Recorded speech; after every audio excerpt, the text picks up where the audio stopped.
గుంటూరుకు చెందిన rowdy sheeter Borugadda Anil Kumar మధ్యంతర బెయిల్ గడువు ఇవాళ సాయంత్రంతో ముగిసింది. కానీ గడువు సమయానికి లొంగిపోయేందుకు బోరుగడ్డ జైలుకు రాలేదు. దీంతో జైలు అధికారులు ఏపీ హైకోర్టుకు సమాచారం అందించారు. బోరుగడ్డ వ్యవహార శైలి ప్రస్తుతం రాష్ట్ర వ్యాప్తంగా చర్చనీయాంశంగా మారింది. ఈ మేరకు తూర్పుగోదావరి జిల్లా ఎస్పీకి కూడా జైలు అధికారులు సమాచారం ఇచ్చారు. బెయిల్ పొందే సమయంలో బోరుగడ్డకు పూచీకత్తుగా ఉన్న వారి వివరాలను జైలు అధికారులు పోలీసులకు సమర్పించారు.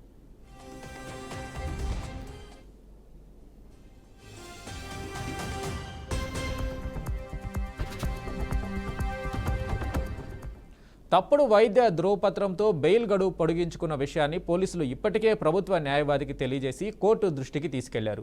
ఈ మోసంపై హైకోర్టు సీరియస్ అయ్యే అవకాశం ఉందని, కేసు నమోదుకు ఆదేశించవచ్చని భావిస్తున్నారు. మరోవైపు తమ ఆసుపత్రి పేరుతో లెటర్ హెడ్ సృష్టించినందుకు లలిత ఆసుపత్రి యాజమాన్యం అతనిపై ఫిర్యాదు చేసే అవకాశం ఉంది.